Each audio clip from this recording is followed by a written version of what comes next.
স্বাগত জানাচ্ছি দেশ সন্ধ্যার আয়োজনে। আপনাদের সাথে আছি আমি সুরভি তরণী। আজকে আমরা দেশ সন্ধ্যায় কথা বলবো জুলাই সনদ নিয়ে, রাজনীতি এই প্রসঙ্গটি নিয়ে। এবং কথা বলার জন্য আজকে আমাদের সাথে স্টুডিওতে উপস্থিত রয়েছেন, আমার বাম পাশে রয়েছেন বিএনপি নেতা রাশেদ খান এবং আমার ডান পাশে রয়েছেন এনসিপির যুগ্ম সদস্য সচিব অ্যাডভোকেট হুমায়রা নূর। আপনাদের দুজনকেই আজকে আমাদের দেশ সন্ধ্যার আয়োজনে স্বাগত জানাচ্ছি। আমি প্রথমে আলোচনা শুরু করতে চাই রাশেদ খান আপনাকে দিয়ে।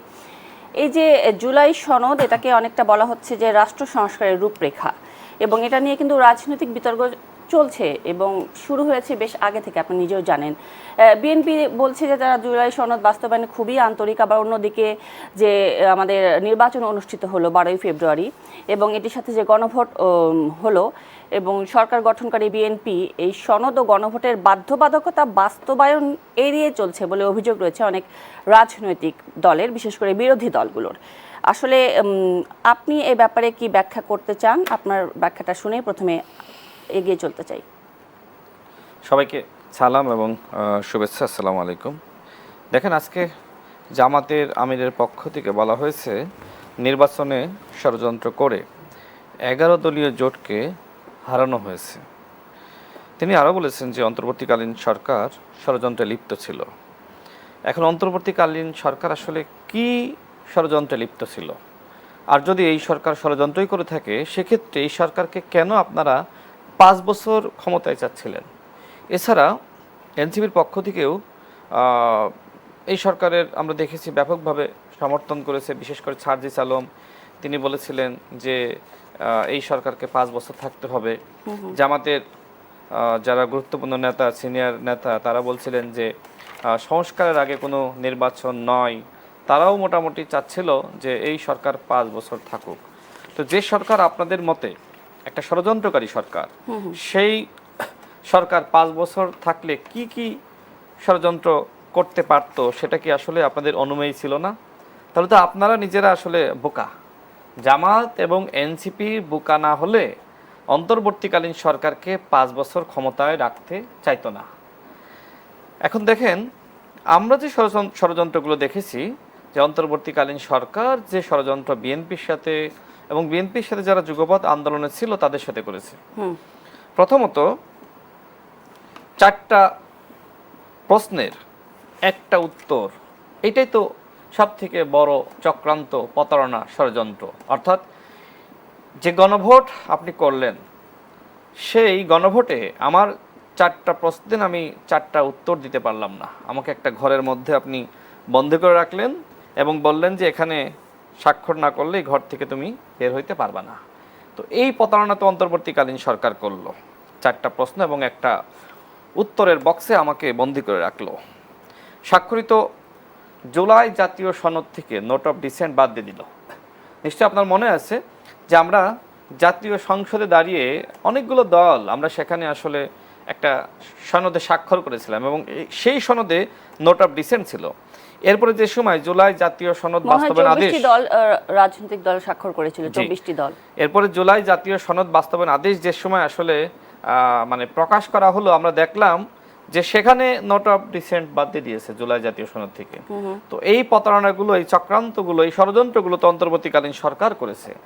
যে সরকার ষড়যন্ত্রকারী, যে সরকার চক্রান্তকারী, যে সরকার ষড়যন্ত্র করে 11 দলীয় জোটকে ক্ষমতার বাইরে রেখেছে, সেই সরকারের জারি করা গণভোট অধ্যাদেশ, সেই সরকারের জারি করা জুলাই জাতীয় সনদ, সেটা তো চক্রান্ত, ষড়যন্ত্র হতে পারে। মানে আপনাদের বক্তব্য যদি আমি বিশ্লেষণ করি, অন্তর্বর্তীকালীন সরকার ষড়যন্ত্রকারী মানে কি? তার মানে অন্তর্বর্তীকালীন সরকার যা যা করেছে সবকিছু প্রতারণা। যে সরকার প্রতারক, সেই সরকারের জারি করা বিভিন্ন বিধান, বিভিন্ন অধ্যাদেশ নিয়ে আপনারা কথা বলছেন কেন? মানে আপনাদের তো নতুন ভাবে সব দাবি করা উচিত। আপনারা এই সরকারের কাছে সংস্কারের দাবি করেন। রাশেদ খান, জামাত সহ এনসিপি আরো বিভিন্ন রাজনৈতিক দলগুলো বলছে যে বিএনপি হচ্ছে জুলাই সনদ নিয়ে অন্তহীন প্রতারণা করছে। এখন আসলে এর পক্ষে বিএনপি কি প্রতারণা করছে আপনাকে বলতে হবে তো। আমি যেমন বললাম যে গণভোট নিয়ে অন্তর্বর্তীকালীন সরকার প্রতারণা করেছে, স্বাক্ষরিত জুলাই জাতীয় সনদ নিয়ে অন্তর্বর্তীকালীন সরকার প্রতারণা করেছে, তাই না? 9 মাস আলোচনা হয়েছে, সেই আলোচনায় তো আমিও ছিলাম। সেখানে বিএনপি আগে যে কথা বলেছিল এখনো একই কথা বলছে। বিএনপির মহাসচিব, আপনার কি মনে নাই যে সময় গণভোট অধ্যাদেশ জারি করা হলো, 4টা প্রশ্ন একটা উত্তর। বিএনপির মহাসচিব কি প্রতিবাদ জানায়নি? সে কি বলে নাই যে আমরা যে জুলাই জাতীয় সনদে স্বাক্ষর করেছি এবং আমাদের যেখানে ভিন্ন মত আছে এবং যেখানে আমরা ঐক্যমতে পৌঁছেছি, আমরা ক্ষমতায় গেলে স্বাক্ষরিত জুলাই জাতীয় সনদ বাস্তবায়ন করব। ক্ষমতার আগে বিএনপি যে কথা বলেছিল, ক্ষমতার পরেও বিএনপি একই কথা বলছে। মাননীয় প্রধানমন্ত্রী বিভিন্ন সেমিনার থেকে, বিভিন্ন সভা থেকে, এমনকি জাতীয় সংসদে দাঁড়িয়ে বলেছে স্বাক্ষরিত জুলাই জাতীয় সনদের প্রত্যেকটা অক্ষরে অক্ষরে আমরা বাস্তবায়ন করব। তার মানে কি বিএনপি কোনো কথা করছে না, বরং জুলাই জাতীয় সনদ নিয়ে মানুষকে বিভ্রান্ত করে জামাত এবং এনসিপি ব্যাপক মাত্রায় প্রতারণা করছে। আমি আপনার এই কথা সূত্র ধরে যেতে চাই হুমায়রা নূরের কাছে। বরং এই ষড়যন্ত্র করে চক্রান্ত করেই যে জামাত অতীতে সর্বোচ্চ 18টি আসন পেয়েছিল, চক্রান্ত করে জামাতকে এইবার 77টি আসন উপহার দিয়েছে অন্তর্বর্তীকালীন সরকার। অন্তর্বর্তীকালীন সরকার কার সরকার ছিল? আমি আসবো আপনার কাছে আবারও রাশেদ খান। আমি এই পর্যায়ে অ্যাডভোকেট হুমায়রা নূর আপনার কাছে জানতে চাচ্ছি, যেটি রাশেদ খান বললেন যে বিএনপি ক্ষমতা গ্রহণের আগেও যে কথা বলেছে এখনো সে কথা বলছে, আবার অন্যদিকে আপনারাও অভিযোগ করছেন যে বিএনপি সরকার জুলাই সনদ নিয়ে জাতির সাথে অন্তহীন প্রতারণা করছে। আসলে পক্ষে কি বলবেন আপনি? ধন্যবাদ আপনাকে, আমার সহ আলোচক এবং আজকে আমাদের যারা দেখছেন সবাইকে সালাম এবং শুভেচ্ছা জানিয়ে শুরু করছি। রাশেদ ভাই আমার দেশি লোক, তো উনি বলছিলেন যে সার্জিস আলম এবং জামাত ইসলাম, এনসিপি সবাইকে উনি নানান সময় বিভিন্ন কটাক্ষ করেন এবং উনি বলছিলেন যে সমালোচনা কটাক্ষের ভাষায় করেন। তো উনি বলছিলেন যে আপনারা বোকা, হ্যাঁ আপনারা বোকা বলে উনি অনেক ব্যাখ্যা দিলেন। প্রথম লাইনে আমার যেটা প্রথমে মাথায় আসলো যে ঠিক ভাই, আপনি আমার দেশি মানুষ, আপনার মতো বুদ্ধিমান চালাক আমরা হইতে পারি নাই। আমরা ওরকম চালাক হইতে পারলে তো আমরা ক্ষমতাবান দলের সাথে জোট করতাম, ওই চালাক আমরা হইতে পারি নাই, কারণ আমরা জনতার সাথে থাকতে চাইছি। আপনার মতো বুদ্ধিমান আমরা হইতে পারি নাই। চেয়েছিলেন যে অন্তর্বর্তীকালীন সরকার 5 বছর ক্ষমতায় থাকুক। ওই জায়গাটায় আসি, ওইখানে ওই যে একটা একটা করে ভাই, আমি কিন্তু আপনি কথা বলার সময় একটা শব্দও করি নাই, আপনার কথা মনোযোগ দিয়ে পড়েছি, শুনেছি এবং লিখেছি। তাহলে আপনি যেহেতু আমার দেশি মানুষ, ওইটুকু আমরা ওইটুকু সৌন্দর্যটা রাখি। আপনাকে তো বুদ্ধিমান লোক, আমরা না বোকা। আচ্ছা দেখেন, 5 বছর থাকার কথা সার্জিস আলম আকাঙ্ক্ষা করেছে, এটা উনি বলেছেন। উনি এটা ইন্টারিম গভর্নমেন্টকে তো আমরা সবাই বিশ্বাস করতে চেয়েছিলাম না, আমরা চেয়েছিলাম যে বাংলাদেশের যেই স্বৈরতান্ত্রিক কাঠামো, সেই কাঠামোটা পরিবর্তন হোক। কাঠামোগত পরিবর্তনের জন্য যে সংস্কারগুলো প্রয়োজন সেইটা একটা আলোচনার বিষয়। ওভারনাইট সংস্কারের আলোচনা শেষ হয় না, ঠিক কোনো কাঠামোগত পরিবর্তন হয় না। আপনি দেখেন যে যেই কথাটা সার্জিস আলম বলেছে, এটা তো একটা কারণ আছে। যে কোনো সরকার আসলে তারা কিন্তু বলে যে আমাদেরকে আরেকটা টার্ম আপনাদের সুযোগ দিতে হবে, কারণ 5 বছরে সবটা উন্নয়ন করা সম্ভব হয় না। ইন্টারিম গভর্নমেন্টের কাজ কিন্তু কোনো উন্নয়ন করা ছিল না, আরও বেশি কঠিন কাজ ছিল কি এই যে আমাদের সমস্ত প্রাতিষ্ঠানিক কাঠামো এবং সাংবিধানিক পরিবর্তন করার মাধ্যমে যে এই রকম ভঙ্গুর অবস্থা দেশের তৈরি করা হয়েছিল, সেই কাঠামোগত পরিবর্তন করার জন্য। আপনি দেখেন কি অবাক করা বিষয়, মাত্র 18 মাসের সরকার, অল্প কয়েকদিনে ওনাদের অনেক অনেক সমালোচনা আছে, আমিও বলবো, এখন সত্যি ঘটনাগুলো আজকে বলবো, কিন্তু এই অল্প কয়েকদিনে কতগুলো অধ্যাদেশ, আইনগত পরিবর্তন যেগুলো প্রয়োজন সেগুলো কতগুলো অধ্যাদেশ ওনারা জারি করেছেন, যেগুলোর বেশিরভাগই বিএনপি এই আমলে রাটিফাই করে আইনে পরিণত করেছে। কোন কোনগুলো করে নাই সেটা নিয়েও আলাপ করব।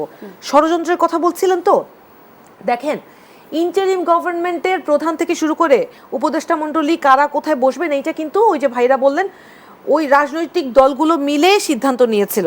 হ্যাঁ, তো তখন ওই সময় ওই মুহূর্তে এক দফার যে দাবি যে জুলাই সনদ মানে স্বৈরতন্ত্রের পতন ঘটনা, এটা মানে কিন্তু একটা সরকারের পতন ঘটানো না। স্বৈরতন্ত্র মানে কাঠামোর মধ্যে যে স্বৈরতান্ত্রিক ক্যান্সারের ভাইরাস বাসা বেঁধেছে সেইটাকে নির্মূল করা। তো ওই দায়িত্ব নিয়ে যখন ইন্টারিম গভর্নমেন্ট দায়িত্ব পালন করা শুরু করে, আমরা তো ওনাদের উপর সেই দায়িত্ব, সেই দায় নিয়ে ঐক্যমত্য কমিশনে আলাপ করা শুরু করেছিলাম। তারপর ইন্টারিম গভর্নমেন্টকে আমরা এতটাই বিশ্বাস করেছি, ইভেন আমাদের সরকার দলীয় যারা আছেন এখন ক্ষমতাসীন দল, বিএনপির যে ভাইরা আছেন, নেতারা আছেন, ভাই তো এখন সদ্য বিএনপি, তার আগে ভাই আরো বড় সংগ্রামী লোক ছিলেন। এখন ওনার সংগ্রাম, আমি বলবো সংগ্রামটা বরং ওনার কম্প্রোমাইজ হয়ে গিয়েছে, বরং উনি রাজপথে আরো অনেক বেশি সংগ্রামী ছিলেন। তো বিএনপি বলেন এবং সবগুলো রাজনৈতিক দল বলেন, সবাই মিলে ঐক্যমত্য কমিশনে কিন্তু আলাপ আলোচনায় বসেছিলাম। প্রতারণাটা আমাদের সাথে বিএনপি কবে শুরু করেছে জানেন? যখন প্রথম আমরা জাতীয় সরকারের গঠনের প্রস্তাবনা দেই ছাত্র জনতা, তখন আমাদের এই যে বিশ্বাস করা যে বড় রাজনৈতিক দলটা, তারা বললো না জাতীয় সরকার গঠন করতে হবে না, 106-এর আন্ডারে আপনারা বিচারপতিদের থেকে একটা সাজেশন নিয়ে একটা ইন্টারিম গভর্নমেন্ট ফর্ম করেন। ইন্টারিম গভর্নমেন্টের উপদেষ্টা, প্রধান উপদেষ্টা কে হবে, সবাই মিলে সিদ্ধান্ত হইলো। ওইখান থেকে প্রতারণা শুরু। যদি ওই মুহূর্তে জাতীয় সরকার গঠন করা হইতো, সেই জাতীয় সরকারের আন্ডারে একটা সংস্কার করে সুন্দরভাবে সংবিধানটাকে আমরা জাতির সামনে তুলে ধরতে পারতাম। আমরা চাইলাম জুলাই সনদ, জুলাই ঘোষণাপত্র প্রথমে চেয়েছি। সেই ঘোষণাপত্র এই ইন্টারিম গভর্নমেন্ট বিএনপির আজ্ঞাবহ হয়ে ডিসেম্বরের 31 তারিখ আমাদেরকে বলল, তোমরা এখন দেশে বিশৃঙ্খলা কইরো না, কোনো রকম আন্দোলন কইরো না, এটা কিন্তু ন্যায্য দাবি। এত বড় একটা অভ্যুত্থান হয়েছে, সেই অভ্যুত্থানের ঘোষণাপত্র আমরা চাইলাম, সেটা পাইলাম না। ডিসেম্বরের 31 তারিখে আমাদেরকে 15 দিন বিএনপির সাথে কথা বলে একটা সিদ্ধান্তে আসবে বলে ইন্টারিম গভর্নমেন্ট কমিটমেন্ট দিল, যেন আমরা সমাবেশ করে এই এক দফার দাবি এবং মানে জুলাই ঘোষণাপত্রের দাবি আদায়ে মাঠে না নামে। আপনি দেখেন সেই 15 দিন শেষ হতে কত দিন লাগলো, আরেকটা জুলাই না আসা পর্যন্ত একটা জুলাই ঘোষণাপত্র, এবং বিএনপির একেবারে নিজেদের শব্দ ভান্ডার সম্বলিত শব্দ ছাড়া এই জুলাই সনদ পর্যন্ত আমরা পাই নাই। শুরুটা হয়েছে সেখান থেকে। তারপর দেখেন জুলাই সনদ আসলো। এখন আপনি বলেন তো, ক্লাসে একটা বাচ্চা ধরেন পরীক্ষা দিয়েছে, 100-তে সে 77 পেয়েছে এবং 33 সে পায় নাই। তার যখন ইভালুয়েশন করবেন, তখন কি সে যে 33 পায় নাই সেটা দিয়ে ইভালুয়েট করবেন, নাকি 77 পেয়েছে সেটা দিয়ে ইভালুয়েট করবেন? ধরেন ভোটাভুটি হইল, রাশেদ ভাই একটা দলের সাধারণ সম্পাদক হয়েছিলেন, ভোটাভুটির মাধ্যমেই তো হয়েছেন। এখন উনি জিতে এসছেন বলে উনার ভোটটা কাউন্ট হয়েছে, কিন্তু যারা উনাকে ভোট দেন নাই, তাহলে কি এমন অবস্থাটা এমন যে উনাদের মতামতটাকেই বেশি প্রাধান্য পাবে যদি উনারা বেশি ক্ষমতাবান হয়ে যান দৈব কারণে? এই যে জাতীয় নির্বাচনটা হয়েছে, ত্রয়োদশ জাতীয় নির্বাচন, এই ত্রয়োদশ জাতীয় নির্বাচনে একটা ভোট হয় নাই, সংসদীয় নির্বাচন হয় নাই। শুধু সংসদীয় নির্বাচনে মানুষ সংখ্যাগরিষ্ঠ ভোট দিয়েছে বিএনপিকে, কিন্তু গণভোটে মানুষ সংখ্যাগরিষ্ঠ ভোট দিয়েছে এই গণভোটের 4টা প্রশ্নের পক্ষে। যেই 4টা প্রশ্ন নিয়ে আপনি এখানে দাঁড়িয়ে প্রশ্ন করছেন, সেই 4টা প্রশ্নে হ্যাঁ দিতে খোদ মাননীয় প্রধানমন্ত্রী জনাব তারেক রহমান জনগণকে অনুরোধ করেছেন, বলেছেন গণভোটে হ্যাঁ প্রদান করতে। আপনার কথা যদি আপনি বলেন যে কেন 4টা প্রশ্ন দেওয়া হলো, এটা প্রতারণা করা হয়েছে, তাহলে আপনি সরাসরি কি আপনি প্রধানমন্ত্রীকে তার যেই দাবিকে বা তার যে অনুরোধকে, তার বিচার বিবেচনাকে আপনি প্রশ্ন করছেন, তা সেটাকে কি আপনি প্রতারণা বলছেন? আমি তো এটা এভাবে ভাবতেও চাই না, বলার দৃষ্টটাও করতে চাই না, কিন্তু আমি বাধ্য হই ওই জায়গায় এসে, আমি বাধ্য হই বলতে যে যেখানে প্রধানমন্ত্রী নিজে এই গণভোটে হ্যাঁ দিতে বলেছেন, সেইখানে গণভোটের রায় বাস্তবায়ন করার জায়গায় এসে কাদের বাধার মুখে সম্মুখীন হয়ে, কাদের সাথে কমিটমেন্ট মিট করতে গিয়ে আপনারা গণতন্ত্রের পক্ষে এই সংস্কারের রাস্তায় আপনারা বাধা হয়ে দাঁড়াচ্ছেন? কি করে পাচ্ছেন আপনারা? আপনি দেখেন সংস্কার কেন জরুরি, 2-4টা উদাহরণ দিলে বুঝবেন যে কেন আমরা গণভোটের যে আদেশ, মানুষের যে গণরায়, সেটা বাস্তবায়ন করার জন্য আমরা মানুষের রায়ের বাস্তবায়ন করার জন্য আমরা এত বার করে বলে যাচ্ছি। ওই যে নানান রকম আমরা এই ভাষা বললাম কেন, ওই কথা বললাম কেন, এগুলো নিয়ে আলাপ হচ্ছে, তো অনেক দুঃখ লাগে আপা। আমি তো প্রধানমন্ত্রীকে বিশ্বাস করেছি, উনি বেগম খালেদা জিয়ার সন্তান, উনার কথায় বিশ্বাস করে মানুষ গণভোটে হ্যাঁ দিয়েছে না? তাহলে উনার দাবি, এটা তো জুলাই সনদ না, গণভোটে হ্যাঁ। আপনি তখন ওই মুহূর্তে আগে বলতেন যে না, গণভোট আপনারা আপনাদের নিজেদের ইচ্ছা মতো দিবেন, এটা তো বলে নাই। স্বরাষ্ট্রমন্ত্রী পার্লামেন্টে দাঁড়িয়ে উনি বলছেন যে নির্বাচন হতে দিত না, এই কারণে আমরা গণভোটের কথা বলেছি, আমরা রাজি হয়ে গেছি। অথচ আমরা সংবিধান সংস্কারের জন্য গণপরিষদ চেয়েছিলাম, গণপরিষদ নির্বাচন চেয়েছিলাম, এবং সেটা জাতীয় নির্বাচনের আগেই চেয়েছিলাম। কিন্তু এই গণপরিষদের যেই নিয়ম, সংবিধান সংস্কারের তো একটা প্রথা আছে, সেই নিয়ম ভঙ্গ করে গণভোটের প্রস্তাবনা খুদ স্বরাষ্ট্রমন্ত্রী জনাব সালাউদ্দিন আহমেদ দিয়েছে। উনি তখন বললেন যে জনগণের রায়, গণভোট হলে জনগণের যে রায়, সেইটাই চূড়ান্ত। তাহলে আজকে গণরায়কে উপেক্ষা করার জন্য আপনি কিভাবে, কোন সাহসে এই ধৃষ্টতা দেখান? আজকে কি আপনি জনগণের চেয়ে বেশি ক্ষমতাশালী হয়ে গিয়েছেন? আপনি তো জনগণের প্রতিনিধি, প্রজাতন্ত্রের, আপনি সরকারি দলে আছেন, আপনি জনগণের প্রতিনিধি, আপনি জনগণের ভয়েসকে রিপ্রেজেন্ট করবেন, জনগণের অধিকার নিশ্চিত করবেন। আরো অনেক বিষয় আছে। আমি আসলে আপনার কাছে আসবো, আপনারা তারেক রহমানকে বিশ্বাস করেছেন, ইন্টারিম গভর্নমেন্টকেও আপনারা বিশ্বাস করেছিলেন, বিশ্বাসের জায়গাটা এখন কোথায় গিয়ে ঠেকেছে এই প্রসঙ্গে আসবো আপনার কাছে। একটু বিরতির পরে আসছি, একটা বিরতির পরে আসছি। দর্শক, দেশ সন্ধ্যা থেকে নিচ্ছে একটি বিরতি, সাথে থাকবেন।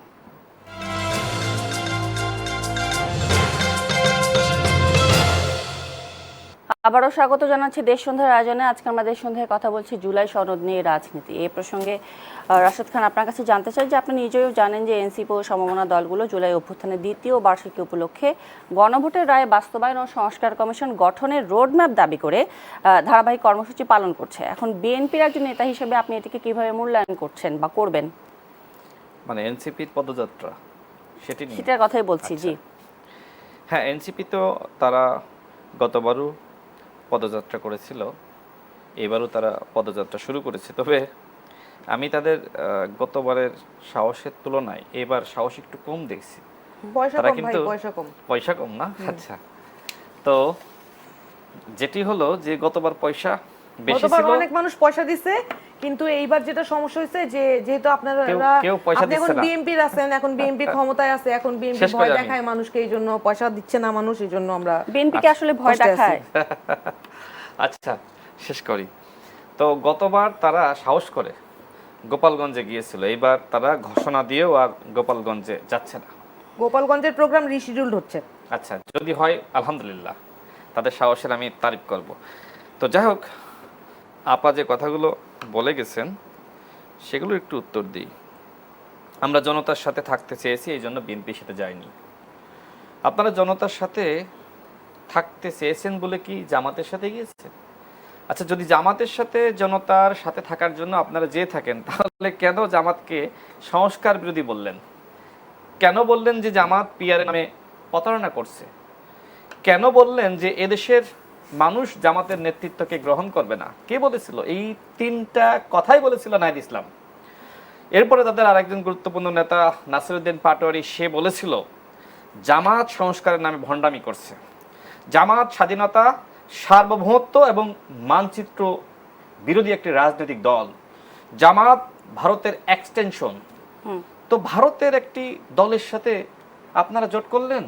বাংলাদেশের গণঅভ্যুত্থানের নেতৃত্ব দেওয়া তরুণরা যে দল গঠন করলো, সেই দল ৭১-এর গণহত্যার সাথে যাদের সহযোগিতা ছিল, যারা স্বাধীনতা চায়নি, যারা বাংলাদেশের মানচিত্র পতাকাকে বিশ্বাস করে না, যারা ১৬ই ডিসেম্বর মানে না, যারা ২৬শে মার্চ মানে না, তাদের সাথে আপনারা কি জনতার সাথে থাকার জন্য জোট করলেন? এই প্রশ্নগুলো তো আমি করতেই পারি। এরপরে সদ্য বিএনপি সংগ্রামটা এখন কম্প্রোমাইজ হয়ে গেছে।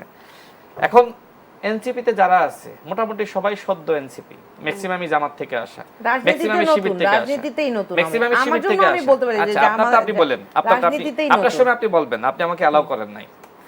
তো দেখেন, যারা প্রগতিশীল, যারা গণতন্ত্র মনা, যারা বাংলাদেশের স্বাধীনতাকে বিশ্বাস করে, এরকম যারা এনসিপিতে যুক্ত হয়েছিল, অধিকাংশই কিন্তু যে সময় জামাতের সাথে জোটে গেল, অধিকাংশই বের হয়ে গেছে। যেমন ডাক্তার যারা, এরকম যারা যুক্ত হয়েছিল, এখন যারা জামাত মনস্ক যারা, তারাই আসলে এখন এনসিপিতে আছে। এটা অত্যন্ত দুঃখজনক। আমরা চেয়েছিলাম যে তরুণরা এমন একটি দল গঠন করবে। আমি শেষ করি আপা, লিখে রাখেন, আপনি অনেক ভালো, আপনি নোট করলে খুশি হব। তো এই যে জামাতের সাথে জোটে যাওয়া, আমরা তো তরুণদের কাছ থেকে প্রত্যাশা করেছিলাম যে তরুণরা এমন একটি দল এদেশের জনগণকে উপহার দেবে যাতে করে আওয়ামী শূন্যতা এই তরুণরা পূরণ করতে পারে। আমি আপনাকে বলছি যে বাংলাদেশে যে জামাতের নেতৃত্বে বিরোধী দল, এটা আসলে পারফেক্ট না। বরং এনসিপির নেতৃত্বে যদি জামাত যেত, সেটাকে না হয় মানা যেত। নাহিদ ইসলাম গণঅভ্যুত্থানের নায়ক, মহানায়ক, সবকিছু, তাই না? এবং যারা গণঅভ্যুত্থানে শহীদ হয়েছে তারাও মহানায়ক, যারা অংশ নিয়েছে সবাই মহানায়ক। তো যাই হোক, নাহিদ ইসলাম যেখানে গণঅভ্যুত্থানের পোস্টার বয়, তিনি জামাতের আমিরকে গণঅভ্যুত্থানের নায়ক মেনে জামাতের নেতৃত্বে কিভাবে জোটে গেলেন? এইটা জাতির জন্য লজ্জা। শুধু নাহিদ ইসলামের জন্যই লজ্জার নয়, জাতির জন্য লজ্জার।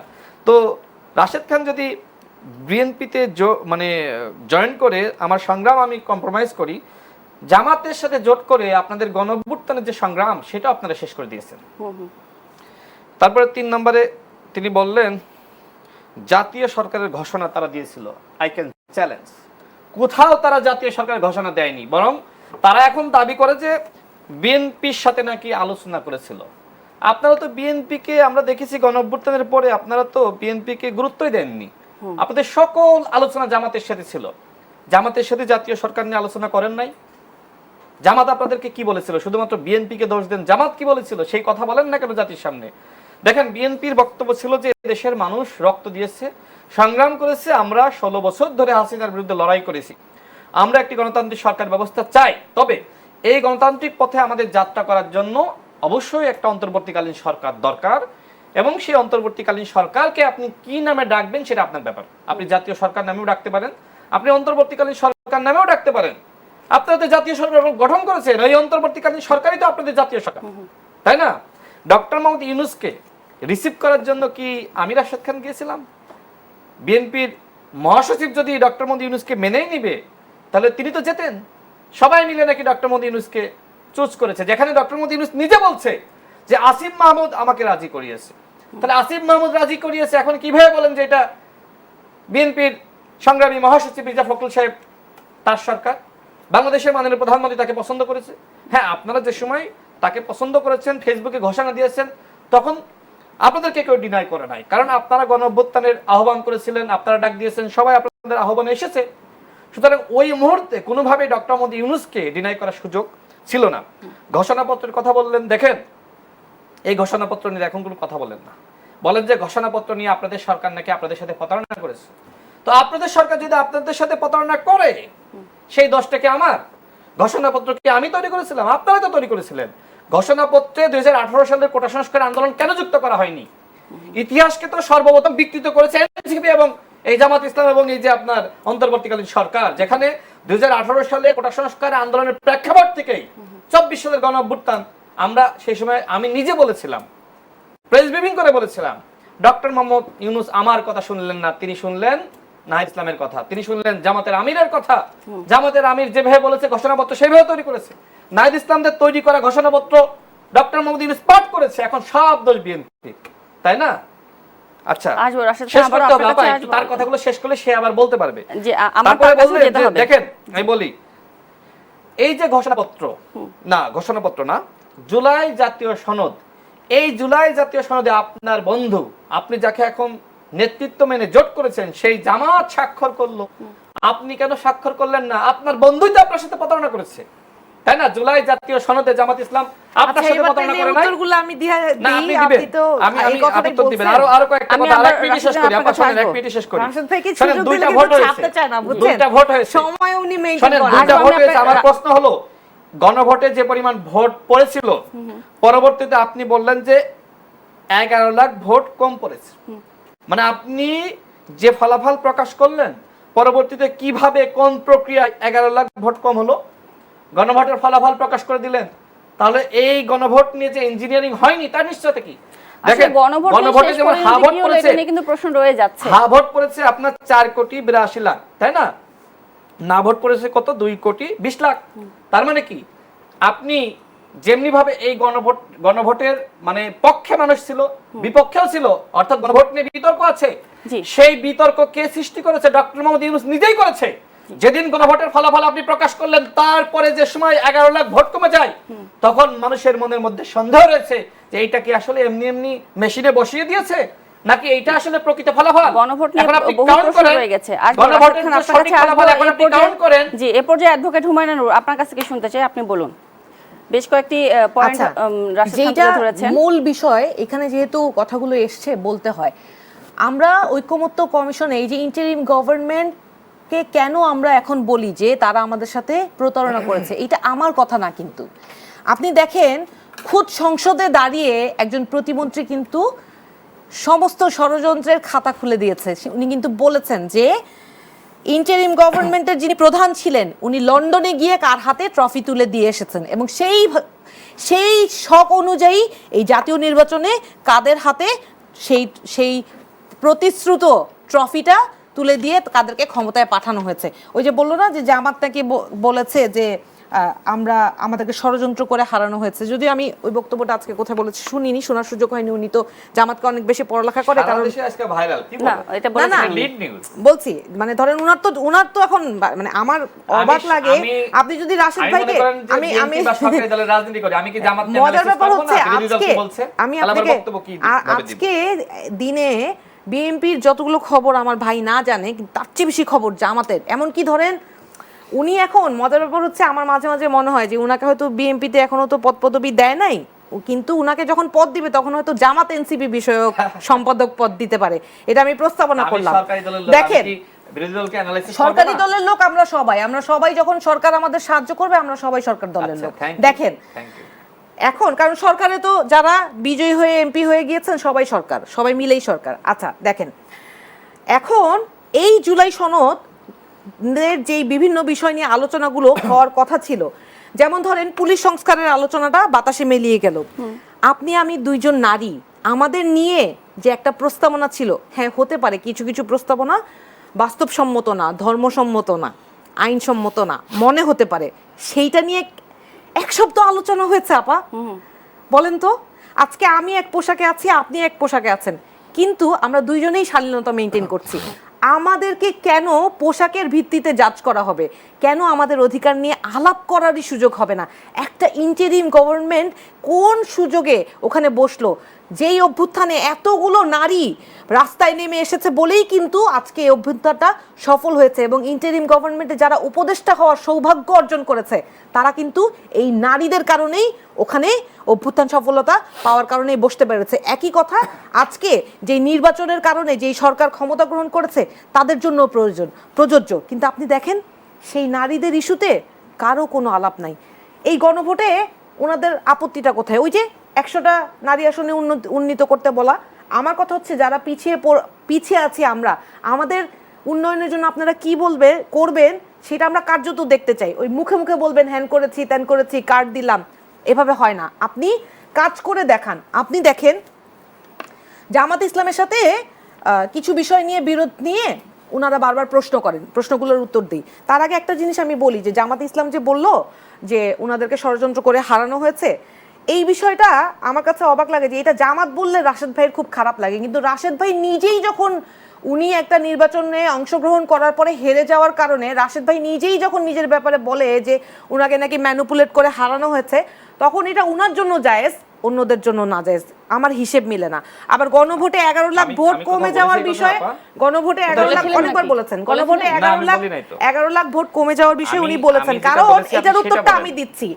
11 লাখ ভোট তো কমবেই, কারণ আপনারা যখন নিজেদের নামে ভোট বাড়িয়েছেন রিগিং করে, বিএনপির ভোট কারচুপি হয়েছে। আমি নিজে ঢাকা 8 আসনে ভোট কারচুপির সাক্ষী, কিভাবে ভোট লুট করা হয়েছে সেই ভোট লুটের সাক্ষী আমি নিজে।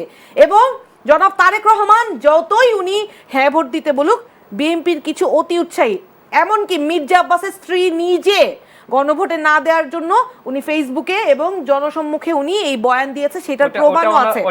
বলছি ওনার ভেরিফাইড ফেসবুক আইডি অবশ্যই। আপনি এটা আইডি, আমি বললাম যদি ভুল হয় আপনি আমার শাস্তির ব্যবস্থা করেন। আমি বললাম তো আমি ওনার রিয়েল ফেসবুক আইডি, আমি বললাম তো ঠিক আছে, তাহলে এটা আমি যদি না হয় আমি ভবিষ্যতে এসে জনসম্মুখে বলে যাবো যে এটা ওনার ভুয়া আইডি, কারণ আমি তো দেখছি যে ওনার রিয়েল আইডি থেকে এটা পোস্ট করা হয়েছে। আপনি প্রমাণ করেন। আচ্ছা তারপর দেখেন আপনার সাথে আমার প্রতিদিনই শো থাকে, আপনি প্রমাণ করেন রিয়েল না আনরিয়েল। আচ্ছা উনারা এক জায়গা না, উনি তো মির্জা আব্বাসের স্ত্রীর কথা বলছে, আমি তো এরকম 100 জায়গার উদাহরণ দেখাইতে পারবো যে বিএনপি না ভোটের প্রচারণা করেছে, বিএনপির নেতা কর্মীরা খোদ তাদের যে চেয়ারপারসন তার বয়ান, তার যেই চিন্তা চেতনা সেইটার বিপক্ষে গিয়ে তারা না ভোটের প্রচারণা করেছে। সুতরাং ওনারা যখন নিজেদের পক্ষে ভোট বাড়াবেন তাদের পক্ষের আমি কথাটা শেষ করি, তারপরে আপনার টার্নে বললেন, আপনি তো কথার খেয়ে আর যাবো, আপনার কথা বলার সময় তো আমি কথা বলি না। দেখেন তাদের পক্ষে ভোট যখন ওনারা ষড়যন্ত্র করে না কারচুপি করে বাড়িয়েছেন, তখন স্বাভাবিকভাবে না ভোটের সংখ্যাটা বেড়েছে, হ্যাঁ ভোটের সংখ্যাটা কমেছে। এখন হিসেব মিলল।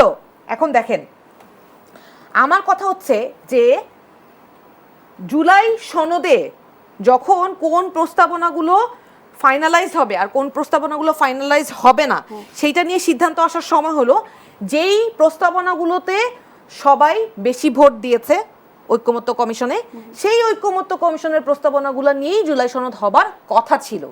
কিন্তু সমস্ত নিউজে এসেছে দেখবেন যে জুলাই সনদ যেই দিন স্বাক্ষরিত হলো তার আগের দিন বিএনপির দাবির মুখে রাতের অন্ধকারে সংসদে দাঁড়িয়ে কিন্তু একজন সংসদ সদস্য এনসিপির উনি বলেছেন, বিএনপি কিন্তু সেটা প্রমাণ করতে পারে নাই যে উনি ওনার এই দাবিটা ঠিক না। স্পষ্টভাবে আমাদের দলের নেতা এই সত্য উন্মোচন করেছেন যে জুলাই সনদে যে নোট অফ ডিসেন্ট গুলো সংযুক্ত করা হয়েছিল সেটা রাতের অন্ধকারে প্রেসে গিয়ে বিএনপি সংশ্লিষ্ট যারা তারা এই কাজ করেছে। এইটা কি জাতির সাথে প্রতারণা হয় নাই? আমরা তো ঐক্যমত্য কমিশনের সব রাজনৈতিক দলগুলো মিলে একটা সিদ্ধান্তে এসেছিলাম। আপা ওই যে ভোটাভুটির কথা বলছিলাম, ভোটাভুটির কথা বলছি তো, এইটাই তো বলছি। ধরেন ভোটাভুটির কথা, ধরেন একটা জায়গায় 100 ভোটের মধ্যে 100 ভোটের, রাশিদ ভাই দয়া করে কথা বলতে দেন। আপনি কথার মাঝখানে দয়া করে কথা বলবেন না, এটা খুবই অসহযোগ্য। আপনি বলেছিলেন কিন্তু কথায় আপনি তখন আমি একটা শব্দ বলেছি, আপনি প্লিজ আমরা ঝগড়া করতে আসি না, কথা বলতে দেন। আপনি এইভাবে করে কথা ডাইলুট করলেন মানে মানুষকে, তারপর মানুষ বলে ওই ভদ্রমহিলা চিল্লায় ঝগড়া করে, এটা ঠিক না, এটা খুবই অসহযোগ্য। আচ্ছা আমি আবারও আসবো দুজনের কাছে, একটা শেষ করতে দেন প্লিজ। না দেখেন আমি এটা, হ্যাঁ এই যে জুলাই ঐক্যমত্য কমিশনের আপনি একটা ভোটাভুটিতে যে জিতে, যেই আলোচনাটা, যে প্রস্তাবটা জিতে, সেইটাই তো আলটিমেটলি একটা লিখিত বর্ণিত আকারে আসে। কিন্তু এইখানে যে নোট অফ ডিসেন্টটা ঢুকানো হলো, এইটা জীবনে কোনোদিন, ধরেন আমরা একটা নেগোসিয়েশনে বসেছি, নেগোসিয়েশনে যেই সিদ্ধান্তটা হয় সেটাই তো ফাইনালি চুক্তিতে পরিণত হবে। এইখানে এই চুক্তিটা এত তড়িঘড়ি করে বিএনপির নির্বাচন দেওয়ার জন্য যেই চাপ প্রয়োগ করেছে, এবং সেই চাপে ইন্টারিম গভর্নমেন্ট পিষ্ট হয়ে, কি কারণে, কেন পিষ্ট হয়ে, কেন ইন্টারিম গভর্নমেন্ট তাদের দ্বারা এরকম আদিষ্ট হয়ে এই কাজগুলো করলো, সেইটা এখন প্রশ্ন। তারা সেটা মেনে নিয়ে জুলাই সনদ করলো। এখন ওনারা বলছেন যে গণভোট নাকি প্রতারণা। তাহলে আপনারা এই গণভোটে অংশগ্রহণ করার জন্য কেন আমার প্রধানমন্ত্রী হ্যাঁ ভোট দিতে বললেন? আপনার প্রশ্নের সূত্র ধরে আবার আসবো, একটি বিরতির পরে আসছি। দর্শক দেশ থেকে নিচ্ছে একটি বিরতি, সাথেই থাকবেন।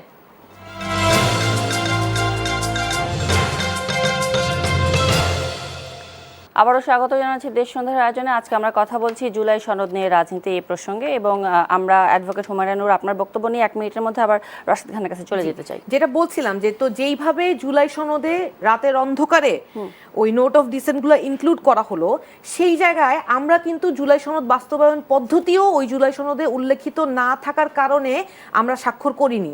এখন যারা দাবি করে যে আমরা সংস্কারপন্থী, তাহলে তারা তো সবাই একসাথেই থাকা উচিত ছিল, তাই না?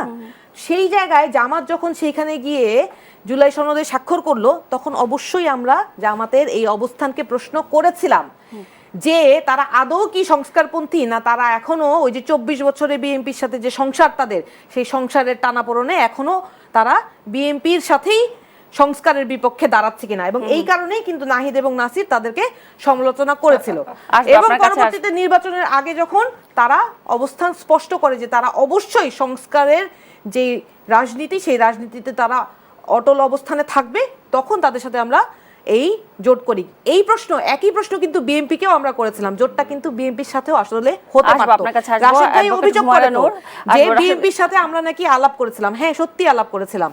কিন্তু যখন বিএনপি সংস্কারের প্রশ্নে তারা জুলাই সনদে যেই নোট অফ ডিসেন্ট গুলো দিয়েছিল, সেই জায়গায় ছাড় দিতে রাজি হয় নাই, তখন আমাদের তাদের সাথে জোট করার সুযোগ হয় নাই। ধন্যবাদ অ্যাডভোকেট হুমায়রা নূর। রাশিদ খান, আপনার কাছে জানতে চাই, বেশ কয়েকটি ইস্যু চলে এসেছে যে ভোট কারচুপি বা ভোট বাড়ানোর কথা বলা হয়েছে অ্যাডভোকেট হুমায়রা নূরের পক্ষ থেকে, এবং রাতের অন্ধকারে নোট অফ ডিসেন্ট নিয়ে আসলে কি বিতর্ক হয়েছিল বা কি হয়েছিল একটু জানতে চাই। আর আসলেই কি তারা বিএনপির সাথে আলোচনা করেছিল কিনা? আচ্ছা, আমি তার সর্বশেষ কথা দিয়ে শুরু করি। দেখেন, এনসিপি মূলত বিএনপির সাথে জোট করার ব্যাপারে তারা অগ্রসর হয়েছিল, কিন্তু রাশিদ ভাইকে একটু শেষ করি আমি। আপা আপনি লিখেন, বলেন না, আপনি বলছিলেন যে আমরা সব সময় জামাতের সাথে আলাপ করছি, বিএনপির সাথে আলাপ করি না। মানে আপনি একটা লাইনে বলেন, একটা লাইনের দরকার নেই, আপনি একটা লাইন বলে দুই, মানে আপনি এক লাইনে কথা বলিয়ে। আচ্ছা, সেটা হলো দেখেন, মাহফুজ আলম এবং আসিফ মাহমুদ ঠিক পদত্যাগ করার আগের দিনও বিএনপি সংগ্রামী মহাসচিব মির্জা ফখরুল ইসলাম আলমগীরের বাসায় গিয়েছিলেন। এমনকি স্থায়ী কমিটির সদস্য জনাব সালাউদ্দিন আহমেদের বাসায়ও গিয়েছিলেন পদত্যাগ করার ঠিক আগের দিন। কেন গিয়েছিলেন? তারা ধানের শেষ প্রতীকে নির্বাচন করবেন। কিন্তু বিএনপির পক্ষ থেকে বলা হয়েছিল যে আমরা আসলে সরকারে আপনারা আছেন, এখনই আপনাদেরকে ধানের শেষ প্রতীকে আমরা আসলে নির্বাচন করার সুযোগ দিতে পারছি না। এটা আপনি আসিফ মাহমুদকে জিজ্ঞেস করেন, মাহফুজ আলমকে জিজ্ঞেস করেন। দেখেন, ওই সময় খেয়াল করবেন যে আসিফ মাহমুদ কিন্তু জামাতের ব্যাপারে ভালোই সক্রিয় ছিল।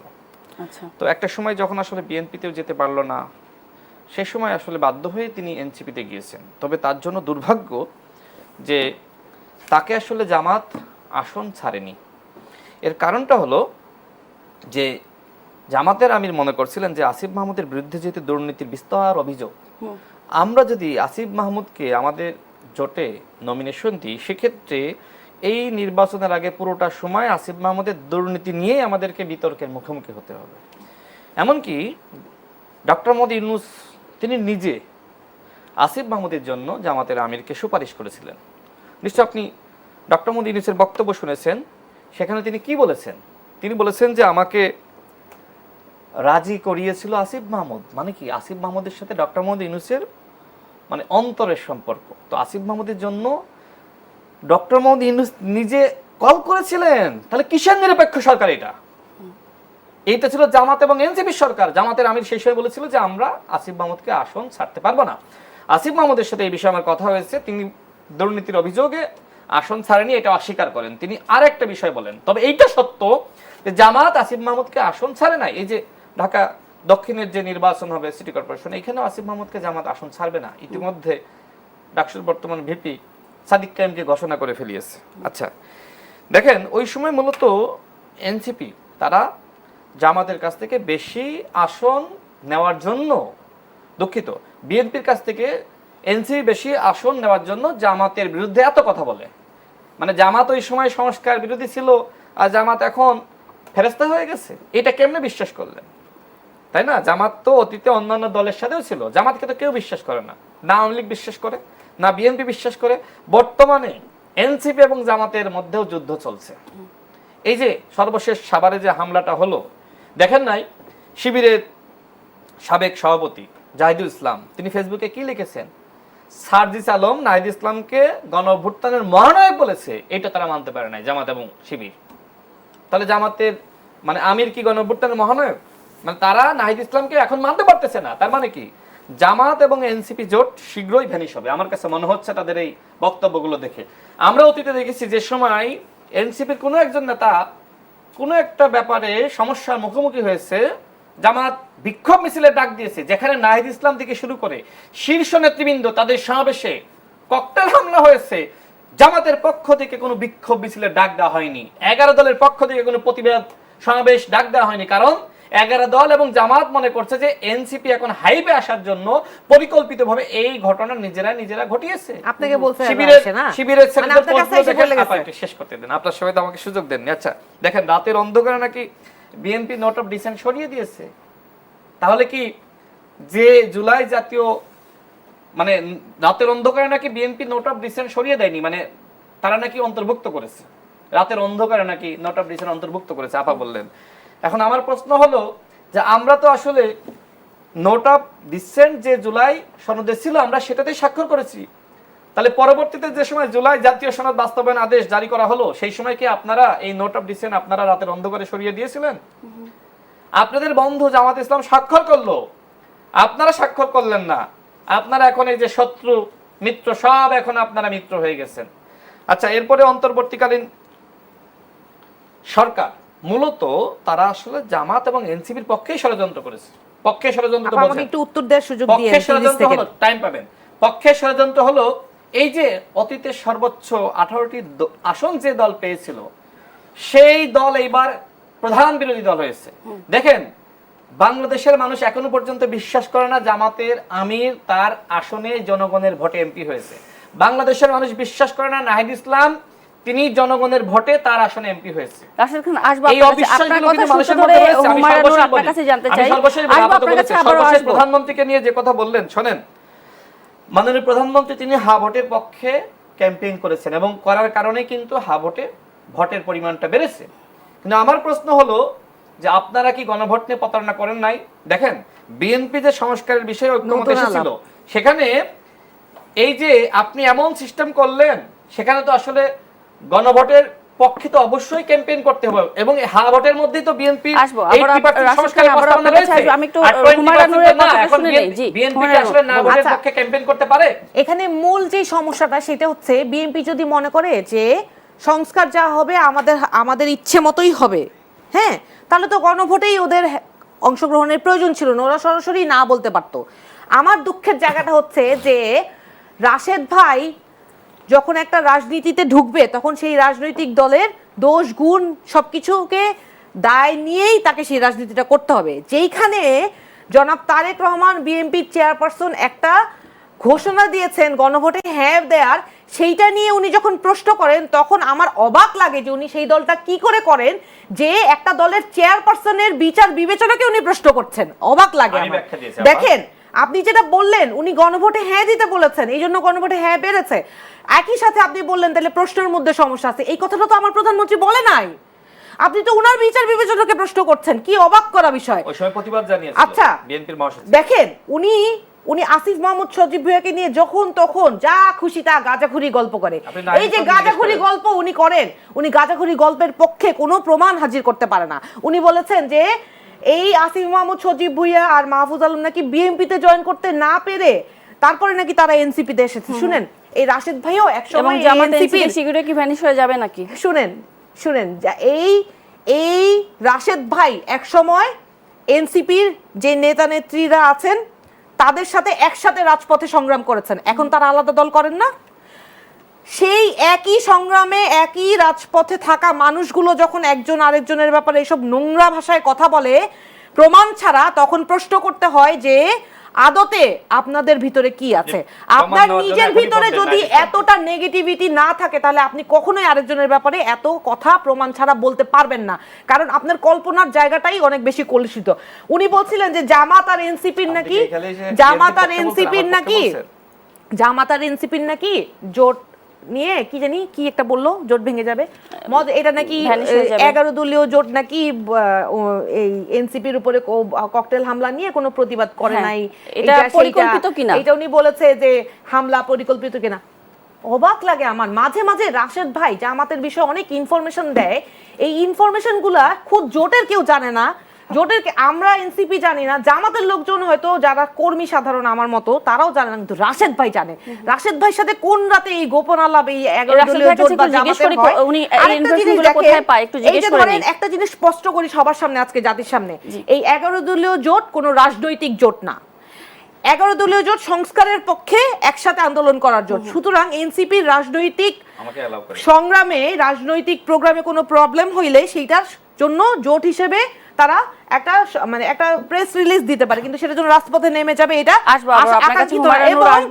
জাতীয় নির্বাচনের পর। জাতীয় নির্বাচনের পর স্থানীয় সরকার নির্বাচন আমরা যে আলাদা করব জোটগতভাবে হবে না, এইটা আমরা অনেক আগেই স্পষ্ট করেছি। সুতরাং জামাতের সাথে জোট থাকবে না, ভেঙে যাবে, এই জন্য আসিফ মাহমুদ সজীব ভুঁইয়া এই কল্পনাপ্রসূত ঘটনাগুলো রাশেদ ভাইকে রাতের অন্ধকারে কারা বলে আমি জানতে চাই। এইটার সাথে হুমায়রা আপা তো আমার পক্ষে বলছে না, তিনি বিএনপির পক্ষে বলছেন না, তিনি আবার দাবি করলেন যে আমরা সবাই সরকারি দলের লোক। তো যাই হোক, সরকার মানে সকল এমপি মিলেই সরকার, ঠিক আছে। এখন দেখেন তিনি বললেন যে একসময় তাদের অনেকে আমার সাথে রাজনীতি করেছে, আমরা একসাথে রাজপথে সংগ্রাম করেছি, সুতরাং একসাথে সংগ্রাম করলে রাজনীতির বাইরেও ব্যক্তিগত সম্পর্ক থাকে, সুতরাং তথ্য আসা খুব সহজ। মানে আপনি যেভাবে জামাতকে বলেন জামাতের সাথে ব্যক্তিগত সম্পর্ক আপনার আছে, এটা স্বীকার করেন। জামাতের সম্পর্কে যা বললাম এটা তো ওপেন সিক্রেট, জামাত নিজেই বলছে মিডিয়াতে। আজকে যে আপনি বললেন জামাত বলছে আপনি জোটে আছেন, জামাতের আমির, আপনাদের নেতা জামাতের আমির, শেষ করে জামাত বলছে আপনাদের নেতা জামাতের আমির হামলা করতে এত নোংরা বক্তব্য দিয়েছে, সেই বক্তব্যই আপনি শুনেন না, তাহলে কিসের জামাতের সাথে জোটে আছেন? এই ককটেল হামলা নিয়ে আপনি যে মন্তব্য করছেন এরপর আপনার সাথে আর কথাই বলতে মানে শুনতেও মানুষ লজ্জা বোধ করে। আপনি এই ধরনের নিজের সহযোগিতার ব্যাপারে কি করে বললেন যে এটা পরিকল্পিত?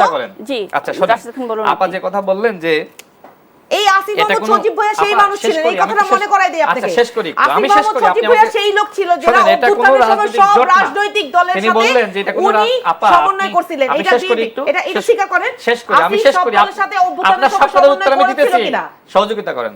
শুনেন, তিনি বললেন যে এটা কোনো রাজনৈতিক জোট না, এটা ক্ষমতার ভাগাভাগি জোট। দেখেন আপনার সাথে আমার যদি সংস্কারের মিল না থাকে, আপনার সাথে যদি আমার আদর্শিক জায়গাটার মিল না থাকে, একসাথে আমি আসলে কিভাবে মিশবো, তাই না? এখন জামাতের যে আদর্শ, সেই আদর্শ মেনেই তো এনসিপি জোট করেছে, এইটাকে তারা বলছে এটা আদর্শের জোট না, এটা আসলে ক্ষমতার জোট। তো ঠিক আছে, ক্ষমতার জন্য যদি আপনারা সংস্কারকে হাতিয়ার হিসেবে সামনে আনেন, বিএনপি কে মানুষের কাছে মানে বিতর্কিত করার জন্য, বরং আপনারা তো ইতিমধ্যে বিতর্কিত হয়ে গেছেন। আপনাদের এমপিদের পারফরমেন্স আপনারা সংসদে দেখেন না, হ্যাঁ এনসিপি ভালো করছে সেটা আমরাও বলছি, কিন্তু এই যে জামাতের এমপিরা তারা সংসদে যেভাবে নিজেদেরকে ভেলকা বানাচ্ছে, আমির হামজা আর একজন বলে যে মাননীয় স্পিকার আমার পর্দা লাগবে, আমার ওভেন লাগবে, আমার ওয়াশিং মেশিন লাগবে। খোদ আমি দেখেছি যে এনসিপির নেতাকর্মীরা এটার ব্যাপক সমালোচনা করেছে। দেখেন জামাত কিন্তু জামাতের কেউ তো বলে নাই যে মদ কেন, মদের দাম কেন বাড়াচ্ছে। সহযোগিতা করেন। 1 মিনিট শেষ করে জামাতের কেউ তো বলে না, এটা এই বিষয়টা বলেন।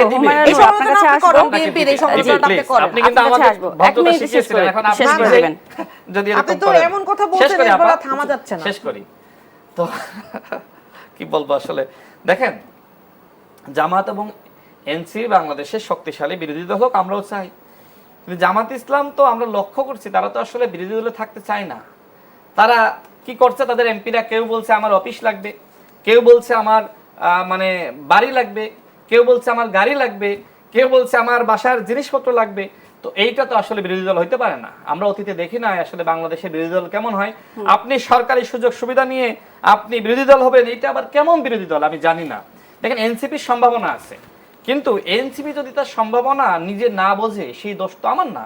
আপা আমাকে যেটি বললেন যে ওই সাভারের ঘটনা, না আর আশা লাগবে না, সাভারের ঘটনা নিয়ে আচ্ছা আর আসবো না, আমাদের প্রোগ্রাম শেষ হয়ে গেছে। আমি হুমায়ুন আহমেদের বক্তব্য নিয়ে সাভারের ঘটনা নিয়ে দেখেন সর্বপ্রথম আমি কিন্তু ফেসবুকে পোস্ট করেছিলাম তীব্র নিন্দা প্রতিবাদ জানিয়ে। শেষ করে আপা বাজেভাবে বলেছেন এনসিপি নিজস্ব ঘটনা নিয়ে আমি প্রতিবাদ জানিয়েছিলাম যে আপনাকে এখন জনসম্মুখে এটার জন্য দুঃখ প্রকাশ করতে হবে, ক্ষমা প্রার্থনা করতে হবে, কারণ আপনি সরকারের দায়িত্ব এটা তদন্ত করে বের করা যে কারা এসেছে।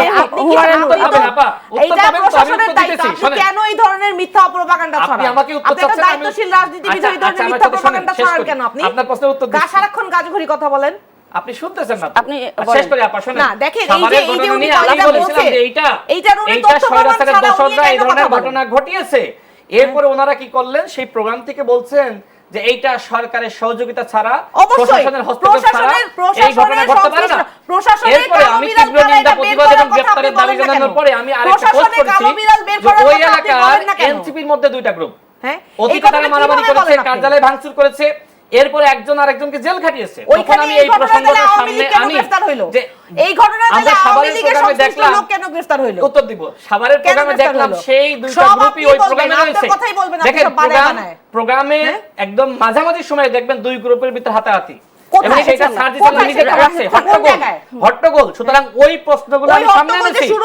এরপরে আমার ফেসবুক পেজে আমি গুরুত্বপূর্ণ নেতা আবার শেষ করতে হবে, আমার সাথে যোগাযোগ করে একদম সময় নেই।